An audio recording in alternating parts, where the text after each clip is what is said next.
नाजरीन, मैं हूं याहिया जावेद बांडे और आप देख रहे हैं Yahiya Bande official YouTube channel. नाजरीन, कल हमने आपके सामने अपना जो है यूट्यूब चैनल उसकी वीडियो रखी और उसमें हमने अपने कंटेंट के हवाले से बताया कि हम किस किस्म का कंटेंट आपको दिखाएंगे। कुछ दिन पहले वज़ीर आज़म इमरान खान साहब ने एक है वो खातून कॉलर उसके जवाब के अंदर एक बात की थी।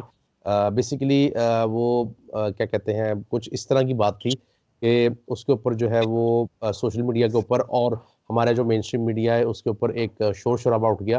वो बेसिकली रेप और फांसी के हवाले से एक सवाल था जिसके ऊपर वज़ीर आज़म इमरान खान साहब ने जवाब दिया कि जी ये जो फांसी तब फैलती है जब ये बेसिकली रेप का उन्होंने कहा कि रेप तब ज़्यादा होते हैं जब फांसी जो है वो फैलती है और इसका जिम्मेदार मीडिया और हमारी जो इंडस्ट्री है, ड्रामा इंडस्ट्री और फिल्म इंडस्ट्री, इसको ठहराया। तो एक मौक़िफ़ मैंने कुछ दिन पहले आपके सामने रखा था जिसके ऊपर हमने जो है वो जो ड्रेसिंग है बेसिकली ख़वातीन की, उसके हवाले से बात की थी।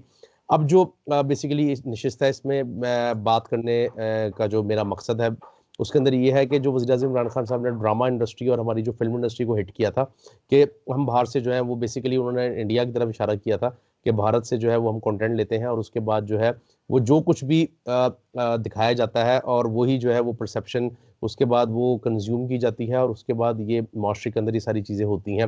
तो इस नशिस्त के अंदर हम बात करेंगे ड्रामा के हवाले से कि हमारा ड्रामा जो है वो मीडिया के अंदर वो इसका कैसे ज़िम्मेदार है, या अगर ज़िम्मेदार है भी तो कैसे, और अगर नहीं है तो इसको हम मज़ीद चीज़ को बेहतर कैसे बना सकते हैं इस प्लेटफ़ॉर्म को यूज़ करके। हमारे साथ मौजूद हैं आमना मुफ्ती साहिबा। ये ड्रामा निगार हैं, राइटर हैं और बीबीसी उर्दू में जो है वो कॉलम राइटिंग कॉलम नवीसी भी करती हैं।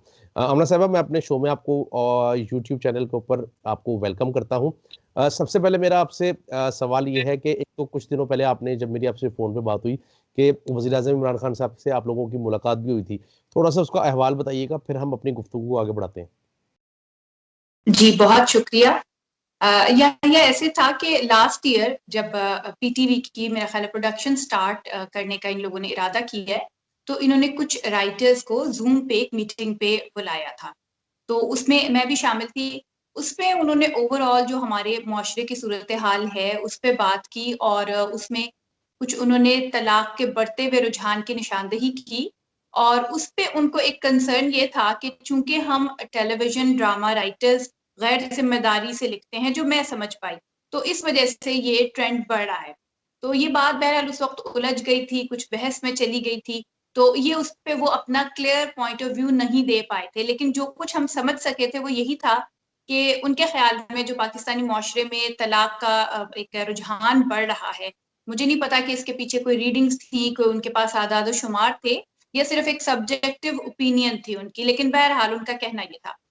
तो उसका उनके ख़्याल में ड्रामा इंडस्ट्री भी किसी हद तक ज़िम्मेदार थी और वो उन्होंने इस मौके को गनीमत जाना कि उनकी राइटर से मुलाकात हो रही है, तो वो ये एक पीस ऑफ एडवाइस भी उनको दे सकें। तो ये उस मुलाकात में जो एक इस तरफ जिस तरफ आपने इशारा किया है, तो इस पे ये बातचीत हुई।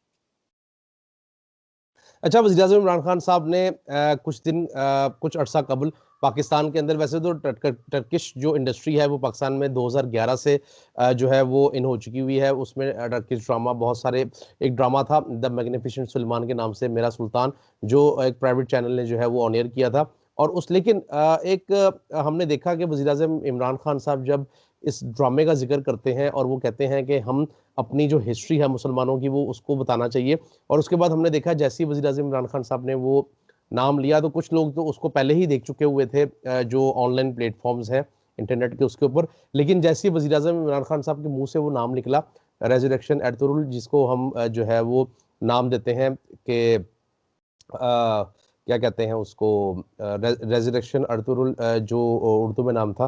तो इंग्लिश में इसका नाम बेसिकली रेज़रेक्शन अर्तुरुल था, और उर्दू में जो है वो उसका नाम बेसिकली टर्किश एक ये मुस्लिम हीरो थे जिन्होंने जो है वो सल्तनत उस्मानिया की बुनियाद रखी, बेस बनाई, और उसके बाद जो है वो 600 साल जो है हमने देखा कि ऑटोमन एम्पायर ने पूरी दुनिया को राज किया। इमरान खान साहब बेसिकली वो हिस्ट्री बताना चाहते थे लोगों को कि मैं उस हिस्ट्री को बताऊँ। तो जब आप लोगों से गुफ्तगू हुई तो आपने क्या आप लोगों से इस तरह की किसी हिस्टोरिक ड्रामे के ऊपर उन्होंने बात की कि हमें हिस्ट्री के ऊपर लिखना चाहिए, या फिर जस्ट एक रैंडम गुफ्तगू थी वो? जी, बिल्कुल ये बात हुई, ये ज़िक्र भी आया था। कि हमें इस तरह के ड्रामे बनाने चाहिए।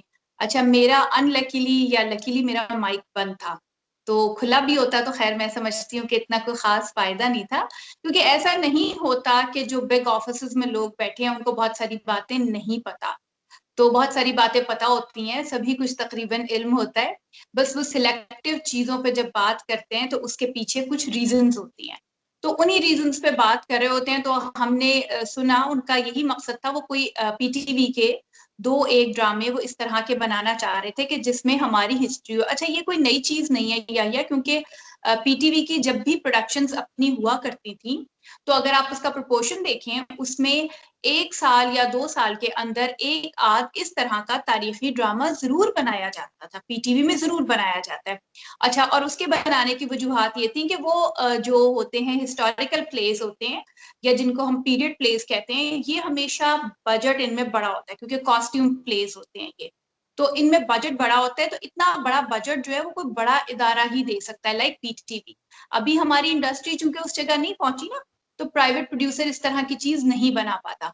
तो ये आइडिया कोई नया आइडिया नहीं था, यानी पीटीवी की जब भी स्टार्ट होनी थी प्रोडक्शंस, तो मैं यही उम्मीद करती थी कि इस तरह से कोई एक आइडिया दिया जाएगा और वो चीज़ सामने आएगी। चूँकि अब ज़ाहिर है इमरान खान साहब पावर में, गवर्नमेंट में इस वक़्त हैं, वो हमारे वज़ीर आज़म हैं, तो वो भी इसी आइडिया को लेके चले। लेकिन ये काम पहले, इससे पहले जैसे काज़मी साहब का दौर जब था, तो उसमें जब ये बात आई कि प्रोडक्शन स्टार्ट की जाएँगी, तो ये एमडी पीटीवी या चेयरमैन पीटीवी ये बात किया करते थे। इस दफ़ा ये था कि ये बात वज़ीर आज़म ने कही, तो थोड़ी-सी ज़रा मुल्क का हैरत हुई। सरबराह, मुल्क का सरबराह ये बात कर रहा है, बिल्कुल जी, सही कह रही हैं मुल्क का सरबराह, और इसके लिए, इस काम के लिए एक इदारा ऑलरेडी मौजूद है और उसके चेयरमैन भी मौजूद हैं। तो ये थोड़ी-सी एक चीज़ मुझे अच्छा फ़ील हुई कि आमना ऐसा साहब, क्यों। आप अगर कंपैरिजन करें, हम अभी हमने देखा है कि हमारा कुछ पाकिस्तानी जो स्लॉट है वो उसके क्या कहते हैं ड्रामों की, वो अब टर्किश में भी जो है वो तुर्की में भी जो है वो ऑन एयर हो रही है। तो आप समझती हैं कि एक्सचेंज ऑफ कंटेंट जो है ये बहुत ज़रूरी है? और दूसरी चीज़, अगर हम मवाजना करें कंटेंट मेकिंग का, तो आप समझती हैं कि पाकिस्तान और तुर्की जो है, अगर मिल के एक जॉइंट वेंचर करना चाहें, तो इसके अंदर दोनों ममालिक को फ़ायदा होगा, और एक जो नैरेटिव वज़ीर-ए-आज़म इमरान खान साहब बिल्ड करवाना चाहते हैं मुसलमानों का, उसमें किसी हद तक जो है वो एक स्ट्रॉन्ग मैसेज जाएगा दुनिया को? देखिए, ऐसा है कि पीटीवी, जब भी पीटीवी ने 99 में अपनी प्रोडक्शंस बंद कर दी थी, और उसके पीछे शायद ये रीज़न्स होंगी कि प्राइवेट मीडिया को डेवलप करना होगा, आई डोंट नो उसके पीछे क्या रीज़न्स थी। बहरहाल ये किया गया था, और ऐसा नहीं है कि ये जो आइडिया दिया जा रहा है कि तारीख में से हीरोज़ लाके दिए जाएँ या किए जाएँ, ये आइडिया इमरान खान साहब का है, ये पाकिस्तान की रियासत का आइडिया है हमेशा से। जब से हमारा इलेक्ट्रॉनिक मीडिया, मैं तो जब से देखती आ रही हूँ, यकीनन आप भी देख रहे हैं, तो ये इस तरह की चीज़ें दिखाई जाती थी। रीज़न ये थी कि इलेक्ट्रॉनिक मीडिया यानी कि पीटीवी ने अपनी प्रोडक्शंस ही बंद कर दी थी। अच्छा, और अब अगर जैसे कि आपने कहा है कि जॉइंट वेंचर होगा, जो कि हो रहा है। अभी मुझे जो मालूमात उड़ती-उड़ती मेरे कानों में पड़ी हैं, कोई मुसद्दक़ा तौर पे तो नहीं पता, लेकिन बहरहाल हो रहा है। तो अगर ऐसा होगा, तो देखिए इस तरह की दुनिया में होते रहते हैं। 2 इदारे मिलके, जो कि ज़ाहिर है एक टीएनटी है, टर्किश है नेटवर्क, एक पीटीवी नेटवर्क है, ये मिलके कोई भी चीज़ बनाएँगे, तो उसमें तो ज़ाहिर है बेहतरी की मुझे तो बहुत तवक्को भी और उम्मीद भी है, क्योंकि पाकिस्तान के पास भी 2-20 साल से पीटीवी में नहीं काम हो रहा उस तरह से प्रोडक्शन का टीवी की, ये एंटरटेनमेंट की। लेकिन बहरहाल एक बहुत बड़ा इदारा, एक इंफ्रास्ट्रक्चर हमारे पास मौजूद है, और टर्की के पास भी है। तो इसका नतीजा कोई अच्छा ही निकलेगा अगर ऐसा होता है तो। और वो ज़ाहिर है उसका हमारे लिए, देखने वालों के लिए भी, और जो इस फ़ील्ड के लोग हैं, उन सब के लिए ही अच्छा होगा, अनलेस अंटिल उसके बीच में कोई बहुत ही बड़ी मैलिफाइड इंटेंशन हो, जो अभी तक तो मुझे नज़र नहीं आ। अच्छा आमना साहब, अभी हम थोड़ा-सा ज़रा उस सेंसिटिव चीज़ की तरफ आ जाते हैं कि वज़ीर-ए-आज़म इमरान खान साहब ने जो एक लम्हा मौजूद के अंदर ये एक तासुर दिया, या कुछ लोगों ने उनकी फ़ेवर भी की कि अमूमी तौर पर एक फैक्टर जो है, वो तो कार फरमा होता है उस तमाम सिनेरियो के पीछे जो कि एक चीज़ होती है। तो आप समझती हैं कि बतौर राइटर या बतौर जो है वो कॉलम निगार, जब हमारे माशरे के अंदर ये चीज़ें होती हैं, तो क्या ये चीज़ उसको अमली जामा पहनाने में अहम किरदार अदा करती हैं? क्योंकि वज़ीर-ए-आज़म इमरान खान साहब ने तो मेरे ख्याल है वन ऑफ द फैक्टर की बात की है, वो लोगों ने उस चीज़ को पकड़कर और उसको जो है वो एक प्रॉपर जिसे कहते हैं ना नैरेटिव दे दिया। इवन मैंने हम जब हमारी बात हुई थी तो मैंने आपसे शेयर भी किया था, इंटरनेशनल मीडिया ने उसको किस तरह मतलब कि प्रमोट किया उस चीज़ को या उसको लेकर एक हेडलाइन बना दिया कि आप समझती हैं कि ये चीज़ें ऐसे कार फरमा होती हैं कि ये एक वन ऑफ द रीज़न थी वो, जो वज़ीर-ए-आज़म इमरान खान साहब इशारा करना चाह रहे थे?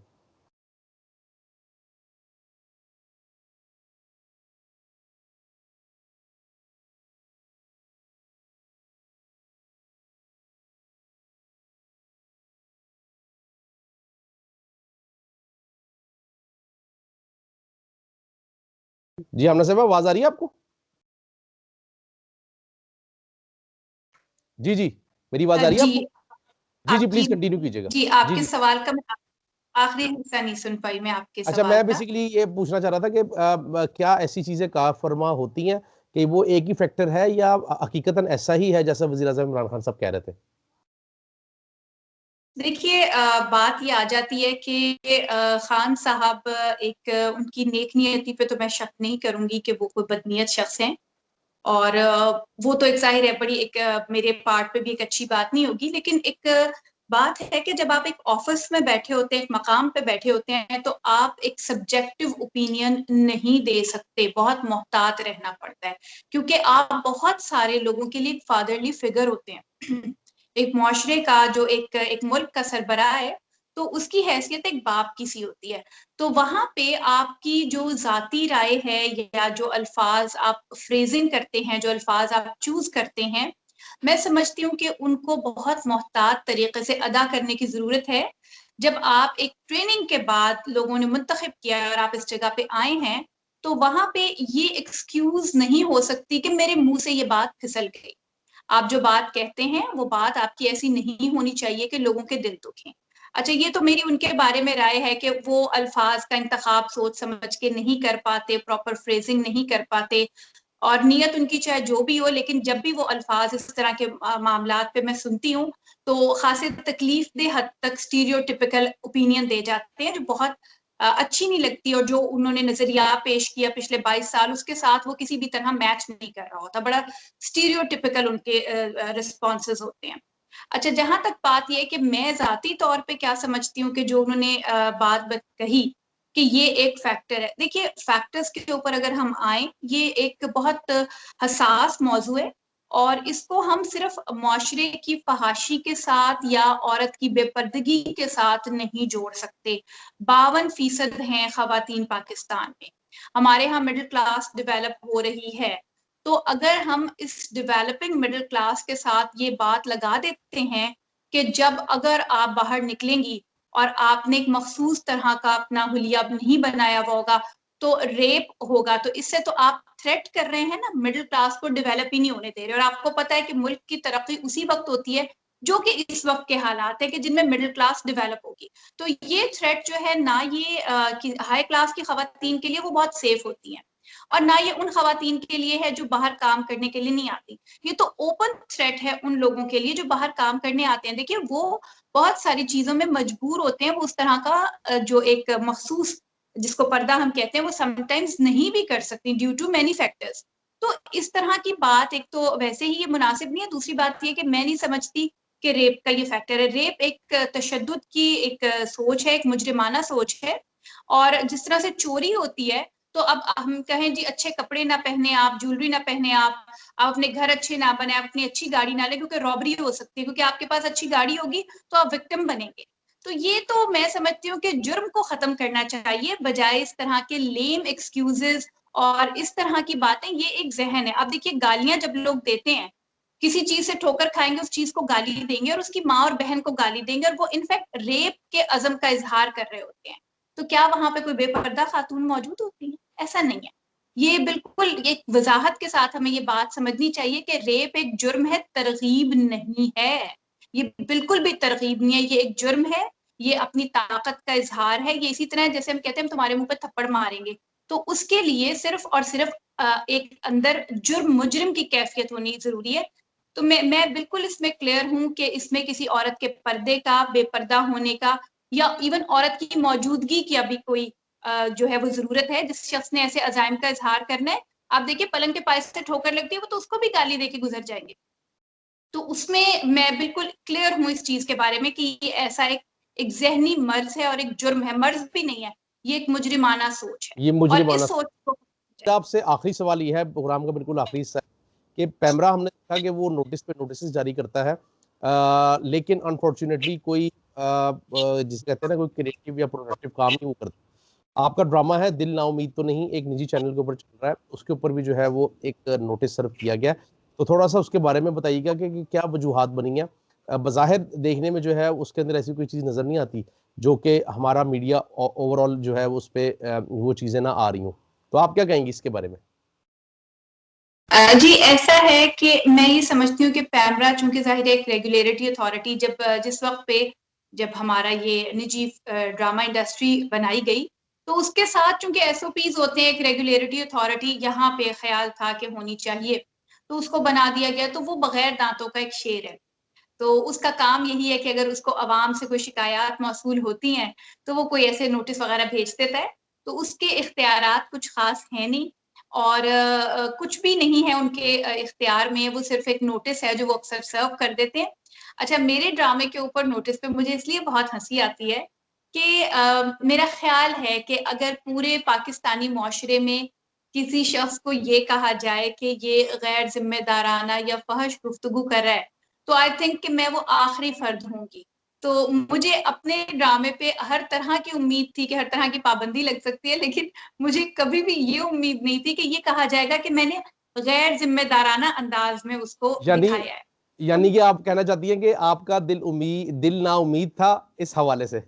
बिल्कुल, बिल्कुल मुझे उम्मीद नहीं थी, क्योंकि मैं हमेशा लिखते हुए मैंने ज़ाब्ता अख़लाक को हमेशा हाथ में रखा है और यही वजह है कि मेरे इस प्ले को जो प्रॉब्लम्स फेस करनी पड़ी है, उसकी रीज़न ही बेसिकली ये थी कि टॉपिक बहुत सेंसिटिव था और मैं चैनल्स की मर्ज़ी पे इसको उस तरह इसमें सेंसेशनलिज़्म नहीं लेके आना चाह रही थी और मोहतात होने की वजह से ही ये टीवी वन पे हमें दिखाना पड़ा।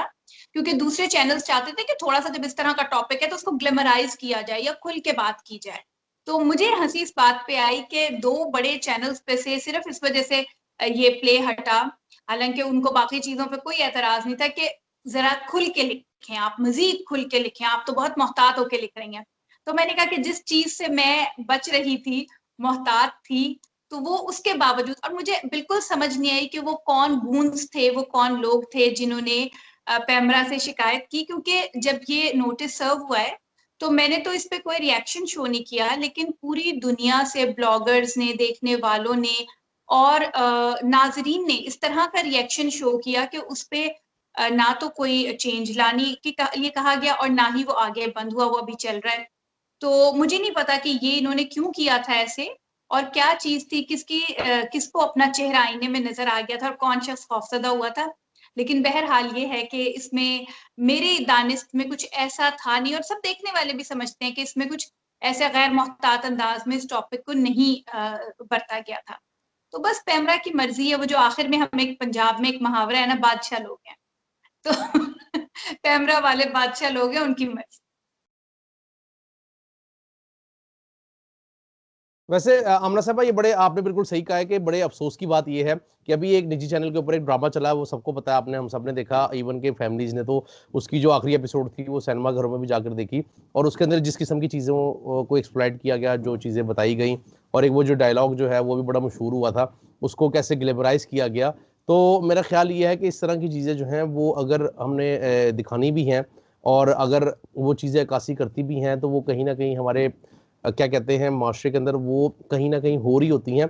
सिर्फ़ ये होता है कि राइटर या डायरेक्टर या प्रोड्यूसर या जो भी उससे मुंसलिक लोग होते हैं, वो उसको जो है वो क्या कहते हैं, उस कोने से निकाल कर उसकी जो है वो उसको मंज़र-ए-आम पर लेकर आते हैं कि ये भी एक आपके माशरे का हिस्सा है।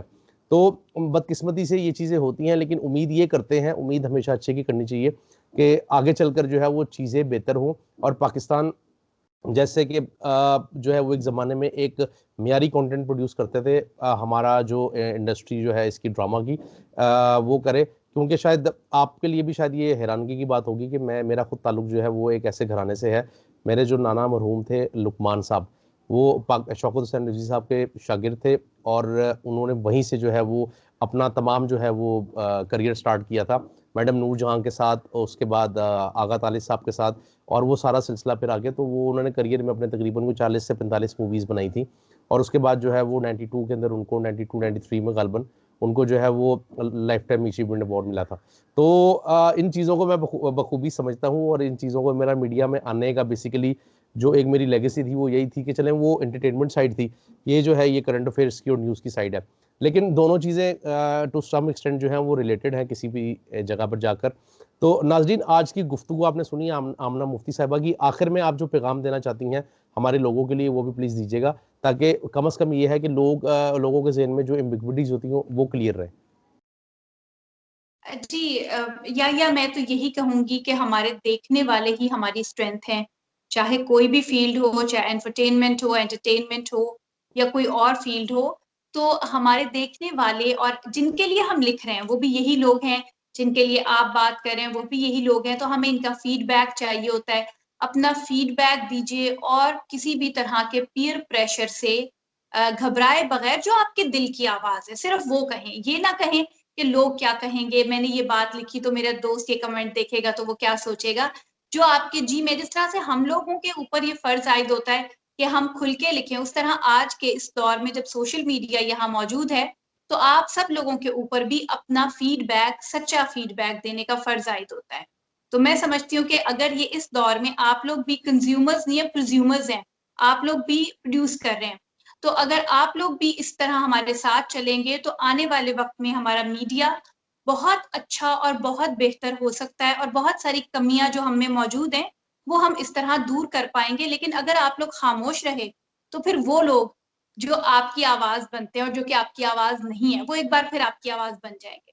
तो प्लीज़ सोशल मीडिया के थ्रू अपनी आवाज़ उठाइए और अपनी राय ज़रूर दीजिए, जो चीज़ देखिए उसके ऊपर अपनी राय ज़रूर दीजिए। बिल्कुल, बहुत शुक्रिया आमना मुफ्ती साहिबा, ड्रामा राइटर और क्या कहते हैं कॉलम नवीस, आपने अपना कीमती वक्त दिया हमारे यूट्यूब चैनल के ऊपर, याहिया बंड ऑफिशियल्स के ऊपर। नाजरीन, गुफ्तगू आपने सुनी है, आमना साहिबा का कहना यही था कि जो चीज़ें आप देखें, सोचें, समझें, बेशक उसके ऊपर जो भी आपकी राय है, आप उसको बिला झिझक जो है वो बयान करें, ताकि एक राय आमा की एक जो ये सूरत हाल चल रही है पूरी, जिसमें सोशल मीडिया भी अब इन्वॉल्व है, उसके अंदर कम से कम एक राय सामने आती है कि यार ये बंदा जो है ये इस चीज़ के बारे में ये राय रखता है या रखती है। तो इसके अंदर जो है ये एक बड़ी जो है आपकी जो इनपुट जिसे बोलते हैं वो बहुत अहमियत की हामिल होती है। नाज़रीन, आज के इस शो से इतना ही। अपने मेज़बान याहिया बांडे को दीजिए इजाज़त। आपसे मुलाकात होगी इंशाल्लाह अगले प्रोग्राम के अंदर। तब तक के लिए अल्लाह हाफ़िज़।